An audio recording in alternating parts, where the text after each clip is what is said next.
Culture toujours avec un monument de la bande dessinée maintenant. Les aventures de Blake et Mortimer s'exposent au château de La Roche-Guyon en France à partir du 23 avril, c'est samedi, jusqu'au 27 novembre. Machine Action, c'est le nom de cette exposition dont vous êtes le co-commissaire. Thierry Belfrat, merci à vous d'être avec nous. Une exposition dans ce château de La Roche-Guyon où se déroule l'action du piège diabolique, 6e album de la série Blake et Mortimer. Alors, à quoi doivent s'attendre les visiteurs qui viendront? À quel genre de piège diabolique peuvent-ils s'attendre justement lors de cette exposition?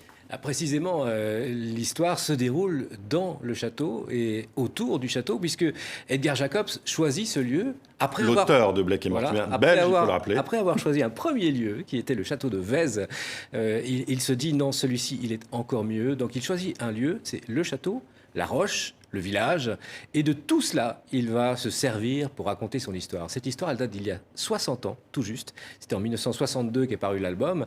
Et donc 60 ans plus tard, on va pouvoir aujourd'hui retrouver les décors de cette histoire. Il s'était rendu sur place, justement? Il s'était rendu sur place, ouais. Et c'est bien sûr cela qui est intéressant, c'est dans ce château de montrer toute la correspondance qu'il y a entre lui et ses amis, toutes les premières étapes de recherche et storyboard, les premiers synopsis qui sont réécrits 10 ou 15 fois parce que c'est un obsessionnel, Edgar Jacobs, et puis toutes les photos de repérage qu'il avait faites où on voit à l'identique, mais exactement à l'identique, les lieux qu'il avait repérés, mais même dans le cadrage et les cases qu'il y a dans la bande dessinée. Alors c'est ça qui est extraordinaire, c'est de se rendre compte qu'un lieu peut être véritablement le point de départ d'une histoire.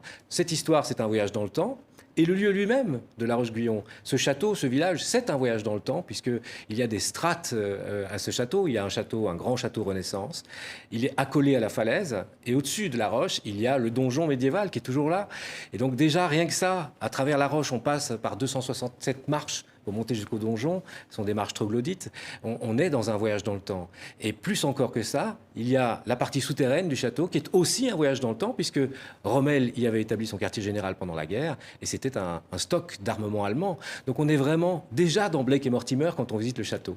Alors vous avez une carte avec vous, oui, j'ai une petite Michelin. Carte. C'est pour ceux qui ne sauraient pas comment arriver jusque-là. La carte reprend l'itinéraire depuis, excusez-moi pour les micros, depuis l'hôtel Louvois où démarre l'histoire, à Paris, jusque à La Roche-Guyon. Donc parmi les 80 km de différence qu'il y a entre Paris et La Roche-Guyon, vous avez toute une série de localités à voir en plus. Donc voilà, vous pouvez visiter le Vexin en même temps. Sympathique. Et puis surtout cette carte, en fait, on l'a détournée avec la complicité de Michelin, des éditeurs de cartes bien célèbres, pour en faire d'une part le poster de l'exposition et de l'autre un catalogue. Voilà, parce qu'ici, il y a toutes les contributions en fait, scientifiques de ceux qui ont accepté d'écrire le catalogue de cette exposition, qui est évidemment assez original.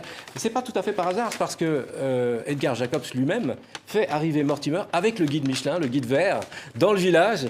Et donc, on voulait faire un clin d'œil aussi au fait que lui-même s'était servi de ce guide pour trouver l'endroit et pour faire ses repérages, parce que bien entendu, en bon belge, comme vous le disiez qu'il était, il ne connaissait pas forcément cette partie-là de la France. Alors, le piège diabolique, vous l'avez rappelé, c'est Mortimer perdu dans le temps, de l'époque des dinosaures à l'année 5060, donc très très loin dans le futur. Le bond dans le temps, de 60 à 5060, voilà. Ça paraît en 60 dans le journal Tintin. Et ce qui est intéressant aussi de noter et surprenant, c'est que c'est un album qui a d'abord été censuré en France.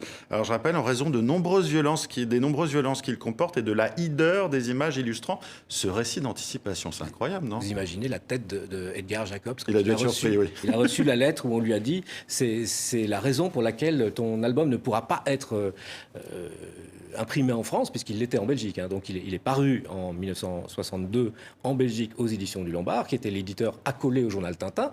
Mais Dargaud, en France, n'a pas eu l'autorisation de le publier en France. Imaginez la tête, la hideur de vos images, c'est quand même terrible. C'est vraiment une baffe dans la figure. Alors c'est sa vision de l'avenir, mais tout le journal que nous venons de voir confirme que cette vision de l'avenir, elle était là. Il y a dans cette bande dessinée énormément de prémonitions sur ce que sera le futur. Alors lui, il le place en 5060, mais sur la fin d'une forme de civilisation occidentale, et en tout cas européenne, la perte de l'orthographe, la naissance de la montre connectée. On est en 1962, il imagine la montre connectée. Vous vous rendez compte, c'est quand même incroyable. C'est un homme qui était tout le temps au contact de la science de son époque. Il se documentait énormément et grâce à cela, ça lui a permis d'imaginer en fait le monde futur avec autant de préscience que par exemple un Jules Verne à son époque. Merci à vous Thierry Belfroid d'être venu nous parler avec tant de passion de cette exposition Machine Action qui Merci se déroule invité. donc à partir de ce samedi 23 avril. Jusqu'au 27 novembre. Voilà, au château de la Roche-Guyon. C'est dans le Vexin, c'est donc en France. Voilà, avec des originaux, bien entendu, des calques, des planches, enfin tout. On se régale, quoi.